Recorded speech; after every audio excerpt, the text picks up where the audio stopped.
today's guest is my coworker, colleague, Q-Brat, Cameron, who's also great at understanding crypto and what it really is.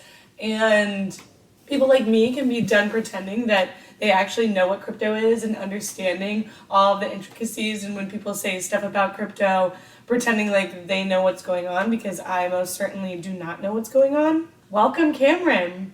All right, thank you. So we're going to get into our first few kind of questions here. And I think the largest question is just like, what is cryptocurrency?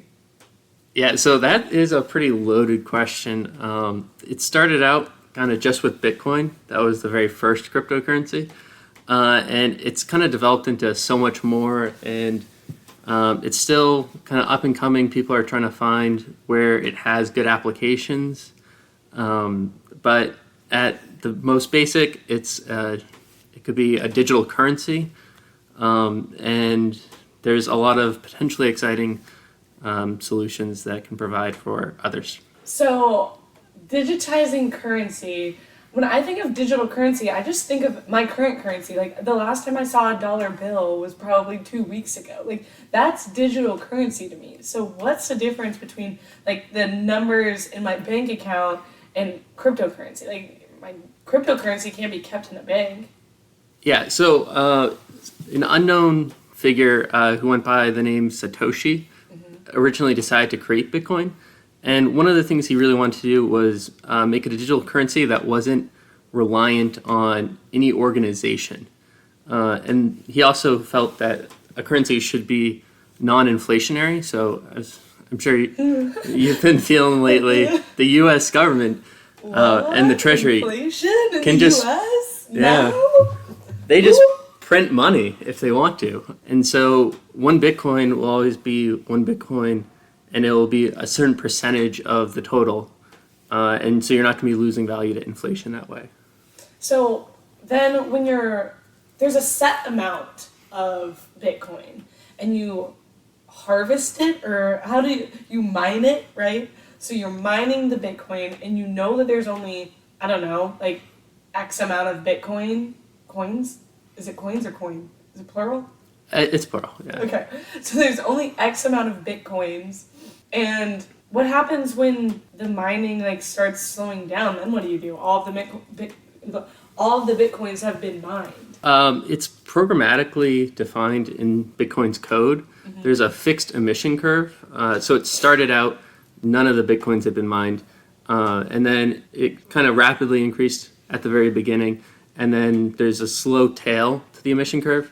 And so gradually more and more are being released. And so when I say there's a fixed amount, there's a fixed total amount that there will ever be. Okay. And at a given time, there's a fixed amount.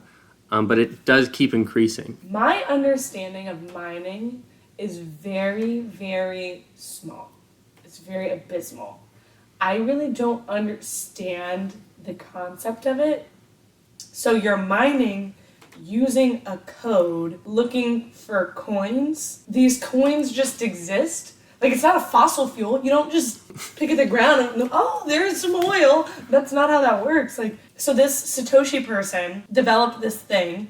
What if he just made them all Easter eggs and, like, hid them in code somewhere? Like, what if they just put Easter eggs everywhere and they actually run the currency? Have you ever thought about that? Yeah, so mining is probably pretty misconstrued just based off of the name alone. And by me, my explanation. Yeah. So essentially what it is the way that the network is secured. And what does that even mean? Yeah. So essentially it works off of a blockchain. So every fixed period of time. Okay, wait. So what is a blockchain? Yeah, that's what I'm going to do. Okay, good. So Good. Every fixed period of time, there's a new block that's added, right? And so Bitcoin at its basic is just kind of a digital ledger, and it says this account has this amount of money, right? And if you want to send money, essentially everyone just has access to this public ledger, and they can see, oh, account A wants to send 10 Bitcoin, but they only have 5. So everyone can reject that transaction. The way it works is the list of transactions that are occurring are included in something called the block, which is you can think of it as like a fixed size like amount of transactions. So mining is essentially there needs to be a way to determine how a block gets added. In order to do that, they do something called a proof of work algorithm, and essentially you make it so that way in order to add a block you have to solve a very difficult problem, which can just be done by a computer doing tons and tons of calculations. So inside the block there's something called a nonce. I'm not. Nonce, Nonce, Oh, okay. which is just like a very big number, and you keep changing it until once you run it through the program, a hashing program. And I didn't want to get into the details, but so there's something. So let me get this Yeah. straight. So you have a blockchain, which is essentially the transaction that's occurring, or what allows for the transactions to occur. Yeah, so a blockchain, very literally, it's just you can think of it as a chain of blocks. Yeah. But that's what's allowing for the transaction. You have to have blockchains in order to mine, and in order to mine, you have to hash. Yeah, so Okay. hashing is kind of how they technically implemented it. It involves a bunch of different technologies, like asymmetric encryption is how you get the keys, which are So hashing what you have is for your wallet. hashing is but- the type of coding that allows you to mine that solves the difficult problems. No. Oh my god. Sorry. So No. essentially, what happens is there's the first block, and then you get a hash of it, which is like a 256-bit representation of the data. Okay. And so can't tell when you hash something what its hash will be. So if you even change like 1 bit of the data, the entire hash will look completely different. Okay. And so essentially what happens is the first block's hash gets included in the second block, and so on and so forth, So and it forms that's a why it's a chain. chain. So you can Okay. go backwards and verify that each block is consistent. So it's like solving for X and then plugging X back in to make sure that X works going forward. Yeah, kind Okay. of. Okay. You need the block, and then you have the hash on the block, and then that makes the chain that you're mining. Yeah, so the chain is just kind of adding more blocks. Simplest. Like, that's the simplest way that I can put it, right? Yeah. Okay, cool. With the mining that occurs, you have these computers. So when you're mining, like, because you did mining, right? I did not. No. You did not? No. But what did you do for crypto then? I thought you mined. No. So mining, you probably want to buy like a graphics card, because graphics cards are very good at performing the same type of calculations that need to be done for mining. And then like essentially you have to like invest in, you're paying the electricity bill. I just Yeah. bought the stuff. I didn't mine it. You bought the stuff. Yeah. So you invested Yeah. in crypto? Okay. So how did you learn about all this stuff? About mining, about hashing, about blockchain? Like, did you just teach yourself? Did someone else teach you? Yeah, so I was just kind of looking around, and I had heard of it, and I was very interested by the technical aspect, where you're able to have essentially a decentralized currency. It doesn't rely on any one But any what's one the entity. appeal of that? Like, if no one's backing it, if no one is backing your currency, what is it worth? I'm so confused by that concept. That's fair. That's very fair. But the thing backing it is the people using it. So if everyone decided that it has no value, then it wouldn't.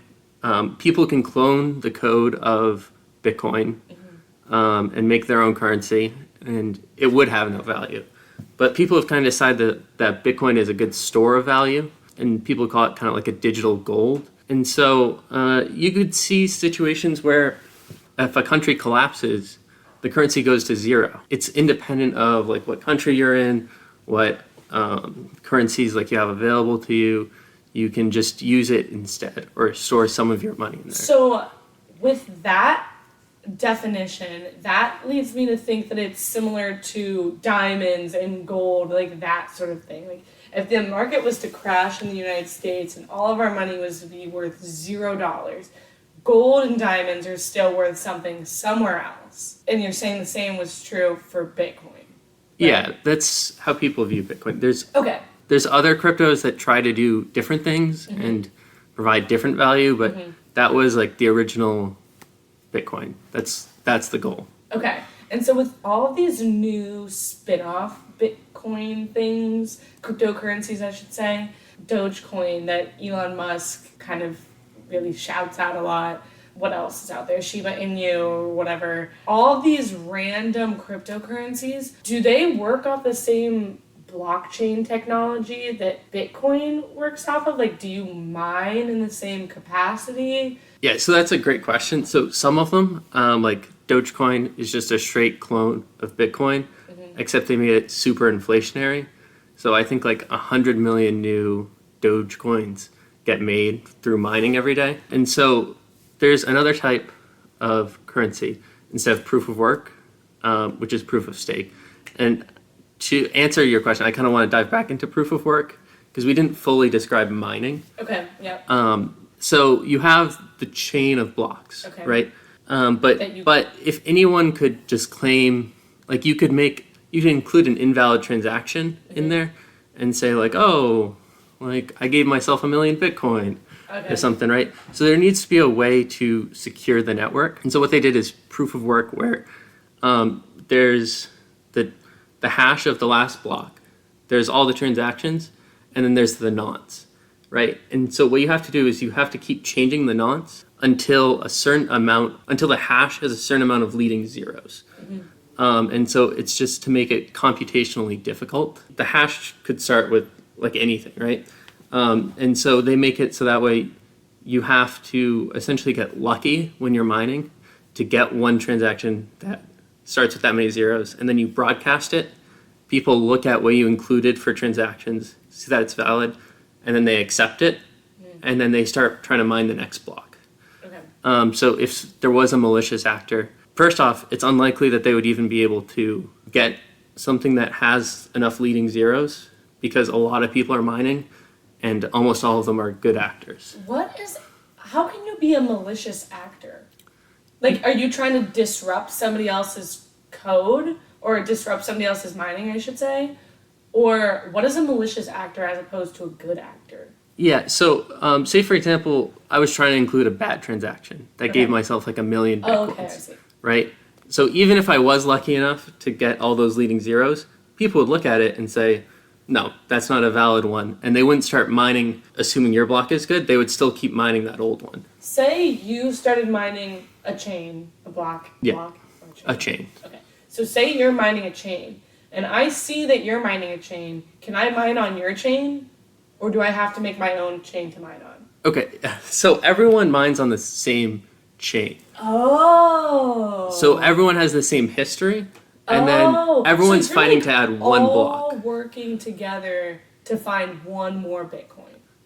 Or one more block. Yeah. And when you create a block, you get a reward in Bitcoin. It's really unlikely because of the number of miners that you individually will be able to find your own. Yeah, so what people do is they join pools where they share their hash power, they pool it together. Hash power, what's that?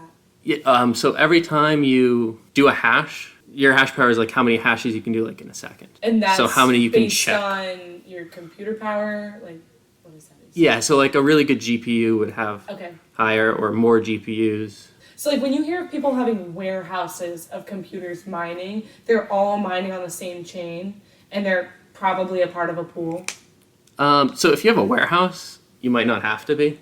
Okay. But yeah, otherwise people join pools, and then when any person in the pool gets the reward, it gets split based on your how much hash power you're contributing. So my knowledge of coding is very, very small. I know how to inspect elements on the computer. Where do you go to even do the mining? Is it on a specific platform? Are you paying money to be a part of that platform? Like, how do you become part of a pool? How do you work on the platform? How do you work on the chain? Yeah, so when they kind of released Bitcoin, so to speak, they also released the mining software, so anyone could download it and start running it. The pools are separate; they just kind of came after, and they do take a cut, obviously, because they want some incentive to be running it. But yeah, otherwise, normally you can just download it and run it. There's a lot more advanced. instructions if you're not running on a regular computer, if you have like specialized hardware. But yeah, to get started, anyone could. So I could download it. I'm not going to do it, but I could download it on my work computer and run it on my work computer. You could.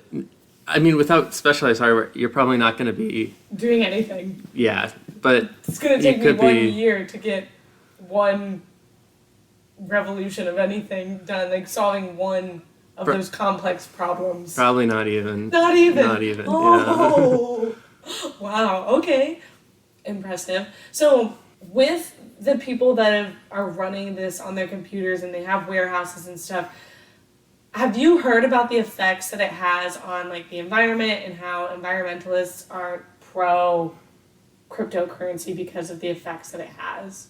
Yeah, it is quite resource intensive. I know, I forget which country it is, but it's a fairly sized one. I think it's like Greenland. Mm-hmm. Like Bitcoin uses more power than like all of Greenland does. Wow. I'm not sure the exact country, but it was one that you know. It's Right. not like some tiny random one. Uzbekistan or something. Yeah. Right. So it is very resource intensive, and that's why people would kind of recognize this. And there's the alternative we were talking about earlier, which is proof of stake. Mm-hmm. And essentially, you're securing the network by like betting your money on it. So you stake however many. So the main proof of stake one out there is Ethereum, Mm-hmm. and so you stake however many Ethereum you want, and you get a small percentage back for staking. And essentially, as people propose these transactions, you essentially are saying, like, I'm saying with this amount of money that that's a good transaction. It's not malicious. Okay. And so essentially, instead of having to have more hashing power than other people, you'd have to own more of the network. And if you own enough of the network that you can get an attack through, like you're already... So essentially, Ethereum's like the platform, and then Bitcoin is like what's mined through the platform. Like, how, does Ethereum back Bitcoin, or does Bitcoin back Ethereum? Like, are they codependent at all? No, they're just entirely They're separate cryptocurrencies, yeah. Oh, so Ethereum's a currency. It's a cryptocurrency, I'll say. Its main function isn't to serve as a currency. Right. It's actually kind of a little bit more progressive in that what it tries to do is allows the execution of something called smart contract, which let you execute code. Bitcoin only lets you execute like transactions sending money, whereas Ethereum lets you execute code. So one of the things, for example, you could do is you could say, like, send this amount of Ethereum after so long, or in however many blocks. And so you would send it, you wouldn't have access to it anymore, and then it would get kind of automatically sent after however many blocks had gone by. It's just kind of like a simple use case. Okay. There's a lot more. So for example, one you could use is you could do like betting. There are some people who try to provide oracles, which are like sources of truth, and they kind of inform the chain about real world events. This literally sounds like you're playing Dungeons and Dragons or something. There are so many rules and so many made up words. There's no rules. It's just people keep building. Okay, They keep building. They're building. They're Yeah. building, okay. So like one of the things people make are oracles. So that way you can have information about the real world on the chain. So say, for example, you can say, you can make a bet that says, like, if the oracle provides information about the NBA finals, you could make a contract that says, if whoever wins, send this money to the other person, otherwise send it the other way, right? Okay. So that's kind of the number 2 cryptocurrency. Bitcoin and then Ethereum. Like, those are the top 2 cryptocurrencies that people are typically invested in. Going back and circling back on Doge Coin and the inflation that you were talking about in it. So if that's inflated and it's seeing a significant spike when you're first mining it, right? That was similar to what was happening with Bitcoin, right? Like, there was a huge exponential when they first started mining, and then obviously like there was an exponential decay as it becomes increasingly difficult to mine. Why wouldn't you just invest now or mine now and then let it fall off like Bitcoin did? Like, is it not that simple? I mean, you could. Because I You mean, if definitely it's could. just like the mirror image but inflated, it's going to do the same thing. It's going to have the same volatility. It's going to follow all the same things. Not really. What? So, Dogecoin was made not that much longer after Bitcoin, Okay. and I'm not entirely sure this all the details, but I do not believe it has the same fixed emission curve. I think Okay. it is just unlimited mining and releasing of Coins. new Dogecoins. Yeah. The thing Who is, controls it? You just release coins? well, so in the program, right, that you get a certain amount for mining a block, Right. right? And if you try to give yourself more than is specified, people would say that's a bad transaction. Okay, right. You can't do that. To your point about how you buy now and then it'll follow the same like price trajectory as Bitcoin did, all of cryptocurrency as a whole is kind of viewed in one class, and the prices are highly correlated between them. Okay. So there are some new projects that try to do something innovative, and they can rise up and kind of break the trends. But even they, whenever like Bitcoin crashes, normally Ethereum also crashes. All of the other coins, all the altcoins crash, and they crash like the same amount because the market as a whole So takes is a hit. there then such a thing as diversifying your cryptocurrency portfolio? Because if they're all kind of codependent on each other, if one crashes, they all crash. It's not like if one's performing well, then the other one might not be. Like, they're very much so related. Yeah, in the short term, Yeah. definitely. In the long term, you can definitely make different bets and say, like, I think Bitcoin will do better than Ethereum, or I think Ethereum will do better, or there's coins for different applications. So there's kind of a layer two. But how can you even say, I think that this is going to perform, like, I think that Bitcoin is going to perform better than Ethereum? Because there's nothing backing it besides for people wanting it, right? Yeah, so you're betting So, on an exactly. increase in demand. So why would there ever be a demand? You know what I mean? Like, especially if Dogecoin is so similarly related to Bitcoin, why would there be a demand besides for Elon Musk tweeting, Dogecoin's the best, everyone go invest? Yeah, I personally don't think there should be any demand for Dogecoin, besides the fact that it's hyped up on TikTok. And what those coins play off of is there's like hundreds of billions of Dogecoin. And I think a lot of people don't realize what a market cap is.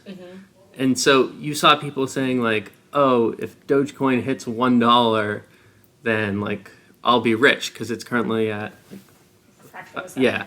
Or I mean that's even more for Shiba Inu because there's hundreds of trillion Shiba, and so people are saying like, oh, like if it hits 10 cents like Dogecoin did, then I'll be rich. But they don't realize there's 1,000 times more Shiba in existence than It'll Dogecoin. take a lot longer, right? Well, it won't take a lot longer. It just won't happen. Yeah. Like it'll It never just reach never happen. never So, reach $1 for Elon sure. Musk is pandering to people that he knows it's never going to hit anything, but he's spiking it up as much as he can. So why don't all famous people just invest in some penny stock of a cryptocurrency and just boost it through the rankings and get their coin from it and get out? People do, but they're pump and dump schemes. Exactly. That's what they're called. And I know that That's genius. Yep. I would do it if I had the following. one, you get seen in a bad light after, and so crypto isn't as well regulated by the SEC as like regular stocks, but there are still some regulations, and I know for like blatant pump and dumps, they can go after some of the people They can go after them. Like, if it's like a blatant pump and dump. legally? Yeah. So if you're doing that with a stock, incredibly illegal. Right. And then as these new regulations are kind of coming in, you're not gonna have a good time. Oh, wow. Wow, that's kind of scary. So since it's decentralized, I kind of just disassociate it with like any rules and regulations at all. Are there actually any rules or regulations that are put on crypto? I mean, there's no organization to, but Right. the SEC is still gonna impose their will. So a lot of like, Impose their will. yeah, a lot of U.S. companies back in like 2017, and like all the way kind of through like 2018, they were doing ICOs or initial coin offerings. And so essentially they were Creative. they were essentially representing like fractional ownership of like a group, right? That's going to be doing work. And the SEC went after all of them because they're saying you can't represent like fractional ownership of something like that. You can only be like a currency. Okay. And now that we understand, I'm going to say we, and I'm going to say understand in quotations. So now that we understand kind of a baseline premise of what mining is and what the difference between cryptocurrencies are, what do you use it for? Like, what if I were to obtain 1 Bitcoin?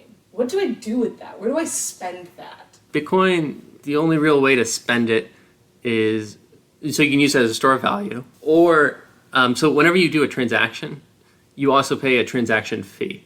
So the incentive for miners is one, they get however many Bitcoin are scheduled to be released with that block, and then you also get what people pay in mining fees or gas fees to send the transaction. So you get both those. So Bitcoin is being spent to send transactions is one thing, but that's kind of it. Whereas if you look at something like Ethereum, it's also gas fees, but the network can do a lot more because of the smart contracts. So then what's the appeal? Like, it really doesn't seem like you can spend these things anywhere. I get that. I do get that. Well, I mean, some companies do accept it for, like, you can get regular goods. I don't know now. I know a lot of retailers were. Like, Alibaba was accepting it for a while. I don't know after the market kind of took a beating if they still wanted to do that. So some companies do, but it's not really the main use case because especially like Bitcoin gas fees were really expensive when the network was getting used a lot. It doesn't make sense to buy a coffee if you're going to be paying for more than a coffee in gas fees. Right. So it's not really meant for tons of use, although there are proposals to kind of reduce gas fees by making the blocks bigger or other stuff like that, so you can fit more transactions in. The way I kind of view Ethereum, so there's something called Web 2, which is our current internet, where authentication is like heavily dependent on just like your email, everything's tied to your email, and then like a username and password.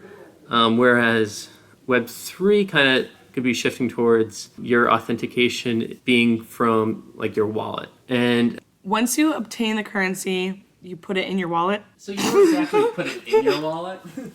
What a lot of people don't realize is Bitcoin's like a public ledger, or essentially the account number that has the Bitcoin in it is really just a representation of a public key. With asymmetric encryption, you're able to make a public key and a private key.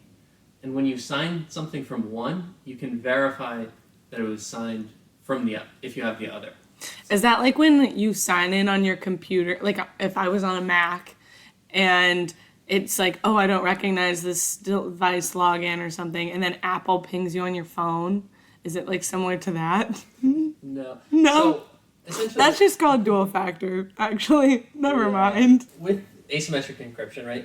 I can type up a message and sign it with my private key, and then it'll be a bunch of mumbo jumbo. But if you decrypt it with the public key, you can see what it said, and you know that the only way that by decrypting it with the public key you could see it is if the person with the private key signed it. So whenever you issue a transaction, for example, all that you're doing is you're saying, I want to send 5 Bitcoin to this person, and then you sign it with your private key. And then that person can receive it by using their public key, or you have to use your public key? No, so what happens is the people who are verifying the transactions, Oh. they compare your public key, and then they decrypt whatever message it was, and then they see that it's the proper transaction. With these keys, is that actually just code? So the key is it's like a value that you can write down. Okay. And then once they verify that your key is correct, then what happens? So essentially someone else has to approve of both keys working. Like if your private key works, then your public key works, because it means that you signed your private key, right? Signed with the private key, yeah. Yes. So someone approves that, then the transaction occurs? It can be included in a block. Yeah. Okay. So then once the transaction occurs, then what happens? It's literally just a public ledger. So there is no, like your wallet is just a way to save a private key, right? Okay, so you're going to have to define what wallet is. Okay, so a wallet is the commonly used term for how people store their crypto. Okay, that makes sense. Yeah, and it's literally just having, normally it's like an application, and the application has your private key saved, and then it also just has some basic functionality to be able to send crypto. It'll make the transaction for you. Okay, so it's actually just more code. Like your wallet is not anything. It's just more code. Yeah, well, Yeah. the private key it's a physical thing. Your private key is a physical thing?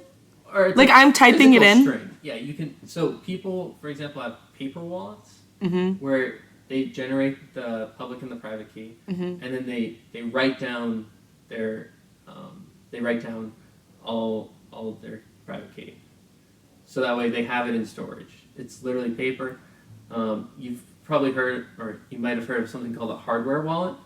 Okay. And so what that is it's a device that you can plug into your computer, and it's more secure because it's a very secure computing environment, and the only thing that goes between your computer and the device is the message that wants to be signed.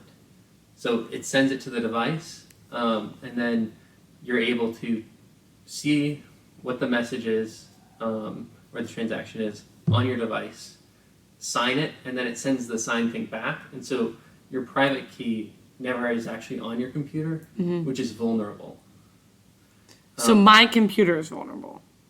It's a lot more vulnerable than a hardware wallet, which is designed. And the hardware wallet is the ledger? Yeah. Okay. And so where do those even get manufactured? Like how did that exist? Did that exist prior to crypto? No, not at all. So what the heck? So is it like a pager in the sense that you plug it in and you can see the message on your ledger? Yeah, essentially. That's so cool. Yeah, people wanted a secure way to save their private keys, because if your computer gets hacked, if someone has just any sort of, if they're able to get access to your computer or get a virus on it, they could just take your private key and then they can sign the transactions and send all the crypto to a wallet they control. I've actually heard some horror stories about people forgetting their password to like their Bitcoin wallet, and there's like no forgot password button. So like, what happens with those coins? They're just they're gone? Well, so one of the basic security measures, if you are saving it on a computer, is it'll be encrypted with a passcode. So even if someone's able to find the file, they would still have to decrypt it, which takes more effort. More effort than mining in the first place? No. Okay. No. But it's more effort than if it was just in a plain text file. Okay. So it's a basic security measure, but there's no forgot my password because there's no one else that has it saved or can change that for you. So it's just gone. So in the public ledger, it'll still say this account has this much, but you're never able to sign a transaction saying to spend it. So people can keep transferring money into your account and you can just never access it? In theory, I don't know why they would. Holy, that's the scariest thing ever. Wow. I think that might be like the most debilitating thing, because that money's just sitting in there. You can't do anything with it. You can't have anyone help you. Like there's no Bitcoin customer service. Yeah. I mean, there's horror stories of people who either forgot, with a lot of passwords, they're not that good, especially the ones that people set. So you could probably brute force it and unencrypt the wallet. But there's a lot of people who were like, oh, I mined Bitcoin in like the really early days, and then I threw out my computer because it was still worthless and I didn't know. I think there's one guy that has like $1 billion in Bitcoin, and he's like in the junkyard every day, like trying to find his computer. Oh to my see god. if he can recover it. But That is horrifying. yeah. So what is the point? If you're not going to use it, then what was the point of like mining it? Well, he mined it because he was like, oh, this is cool, and then he forgot about it, and then, like, I think, like, almost 10 years later, he was, like, looking, and it's like, Bitcoin hit 10,000. I had 1 million of those, you know? Oh my god. Yeah. I think a lot of people with Dogecoin, too, because that was, like, really something you just mined for fun, and then somehow it got pumped to... Somehow. Elon Musk. Yeah, Elon Musk. I still don't understand why, but... I think it's because it's just funny, because it's Dogecoin. Like, what's a Doge besides for a meme? But I guess he is the meme... The meme king. Essentially, a lot of stuff could be more built around Web3 because of the decentralized computing power. There's a lot of pretty cool things you can do with it. And so it's kind of like, if you see it as the future, it's almost like you're able to actually like invest in the internet. Anytime someone uses the internet, they have to pay you like a fee, kind of. And that's kind of gas fees being used on Ethereum. Interesting. Okay. And then the only other application that I have heard of people using cryptocurrency for is NFTs. And like the only NFTs I've seen are those stupid ape things. And I don't understand it. I don't understand, A, if Bitcoins are worth so much intrinsically, then why would you spend it on an ape? It's a good question. So NFTs, you don't spend Bitcoin. You'd have to spend Ethereum, or they are on some other chains as well. So an NFT is a use case of the smart contract, right? So you're able to program a smart contract, and you're able to make an NFT or a non-fungible token. And so fungibility is one thing being able to be used exactly like another. For the most part, like a $20 bill is fungible because you can just, like, it doesn't really matter which one you have. Right. Right. And I understand NFTs, and I'm actually proud of myself for understanding NFTs. I completely get NFTs. I am all for NFTs. So I listened to a podcast with Mila Kunis and Ashton Kutcher, who, for whatever reason, very knowledgeable about cryptocurrency and NFTs, and they said it best. They said that Thomas Edison's first letter about whatever to whoever is framed in a museum somewhere, and only that copy is framed in the museum. You can take a picture of it, you can have like a scanned document of it, but you're not going to have the real one, and the real one is priceless, and it's in a museum. Whereas Steve Jobs' first email about Apple isn't. And you can take a screenshot of it, yeah, sure, but you're not going to have that email. Like, I understand that. That makes so much sense to me. I understand NFTs because of that, but I don't understand, like, okay, why do we need to buy it with crypto?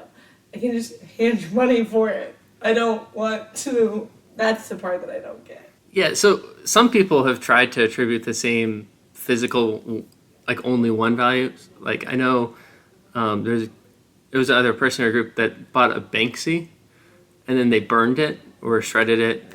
They destroyed it and then made an NFT and said, like, this is, like, the Banksy now.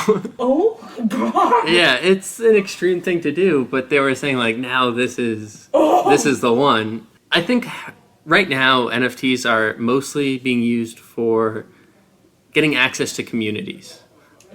So people see the apes, as you call them, so Bored Ape Yacht Club, and they want to join the community. They want to be able to put it on their Twitter and have the verified Twitter icon. People know they're a Bored Ape, and then you can join. You get certain member benefits for being part of different NFT groups. So the Bored Ape Yacht Club, which is by far the biggest one, why you see them all the time, they have member benefits. Like, they have something called Ape Fest every year. I think the year before it was actually like on a yacht in New York City. So, like, if you had an NFT, you could use it as like your ticket, like, kind of. high member societies. Yeah, and people want to be a part of that. Okay, well, that makes so much more sense to me than just having a stupid fucking ape as your profile picture on Twitter. Yeah, I mean, people would argue once a year, is it, like, worth it? But yeah, Okay. Have you Fair enough. having any sort of connection to the high status people like that can afford those types of things. I think a lot of them actually are probably people who were involved in very early days crypto because the price has gone up so much that to them, if they want to throw 40 Ethereum away or 100 Ethereum away on a Bored Ape, like that might be like 100 out of 10,000 that they have. It's not as big a deal Yeah. compared to like $100,000 you think is a lot of money because it I is. know it is a little Yeah, but they're kind of rich, and that was kind of their whole vibe. Like they're bored apes, like people who like have been in, they're rich, and they're just kind of throwing money away. I think there's a lot more promising NFT applications. So pictures are by far the easiest, but one really interesting one is like tickets, for example. So concert tickets or sports tickets.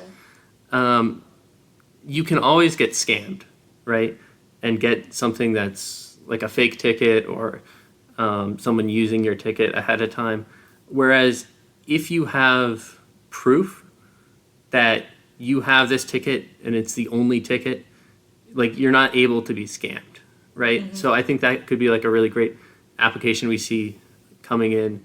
I think the World Cup might be using it. They were partnering with an NFT ticket group, and That's so cool. yeah, so like there are like some really good use cases that can't be done regularly.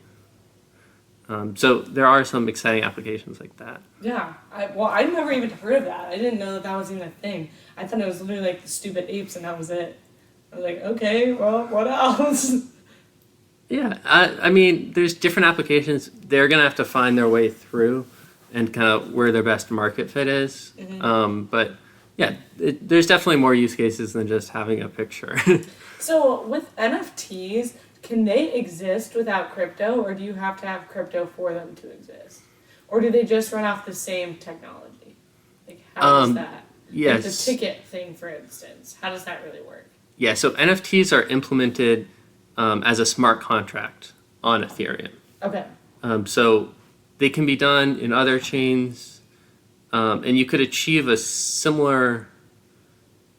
No, you can not really. Yeah, so it's pretty like you have to have a smart contract, and so there's other chains with smart contracts as well. You could do them on there, and I mean there are NFT like stuff on other chains.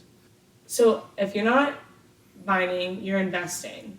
And you're investing in whatever crypto. You can diversify if you want, or you can invest in whatever else everyone else is investing in. The market is crashing for crypto. What does that mean for current shareholders? Is that what you want to call it? Coin holders? I don't know. And what does that mean for the future of crypto? So a lot of people don't realize that crypto is kind of on like a 4-year cycle. Okay. So it rises and then it falls like every 4 years since it's been made. And I think kind of that is because what happens is there's like a lot of stuff that gets built. And so in the last 4-year period, it was oracles were like the big thing. People are like, oh man, like we're going to be able to have smart contracts with oracles telling us like real world information. Like this will be the game changer. And it gets super hyped up. You hear about it in the news. People start buying. And then the hype kind of dies down. And the thing is, because there are less regulations with crypto, especially in other countries. In the US, they don't allow people or companies to offer these services to US citizens. But if you live in other countries, you can use like insane amounts of leverage. And essentially, you can buy like way more crypto than you really should. And what happens is once these sell orders start happening and the market starts going down, all these people are getting liquidated, which causes more and more sells. And so you see these huge declines. Where do you even buy a share of Bitcoin? So for a lot of the main cryptocurrencies, Coinbase is kind of The hub? the hub for feeling like really secure in how you're doing it. You can go straight from like bank account just to buying crypto. Binance is another really big one, especially they're worldwide, and then they also have Binance US. So since crypto is decentralized, do you think that it would be ever a possibility to be able to buy it through my current brokerage account? Or do you think because it's decentralized, it'll never be correlated with my current currency? They don't want to be associated with banks at all, so they don't associate with, if I'm investing with Fidelity, I can't invest through Fidelity because they don't want to intermingle with the banks. Well, there's You know no what I'm one who doesn't want to intermingle. The protocol will go on without anyone, so it's decentralized, it's not reliant. Mm-hmm. There's no... okay. So there are some people who help build it, Mm-hmm. and they have a voice. But like right now, for example, you can already get Bitcoin and Ethereum ETFs, which aren't actual crypto, but you can essentially invest in... They try to replicate like what the crypto does. They have like, I think they're like 50% funded by, or not funded by, but their portfolio is like 50% of like the coin. So you can already invest in it, and I think banks will be offering a lot more crypto services in the future, because if there's money to be made, the banks will do it. Okay, so the rise and fall of crypto, and then the rise and fall of crypto, and then the rise and fall of crypto every 4 years. And we now have an understanding of what NFTs are, and Bored Apes, and what mining is, and blockchain is. And I feel good about it. I wouldn't invest right now, honestly, just because I still don't know enough about it, and there's so many words that I still am like, okay, Oracle, sure, right. Mm-hmm. I definitely feel like I know a lot more about it than when I walked into this room. And do you have any other suggestions about where people should look to learn more information, or what like reliable sources you found are? A lot of the best sources will be on the websites from the foundations who are helping to develop whatever protocol it is. So like the Ethereum Foundation has a ton of great resources. Bitcoin, there's tons of great stuff because it's the main one. And then for anything smaller, just look at whoever's developing it. They'll Reddit? have not a lot of Reddits. But. Yeah, I would imagine not. But yeah, well, thanks so much for coming on. I really appreciate your time and your vast knowledge of crypto. Even though I thought you might, I guess you didn't, but was that exciting? Did you have fun?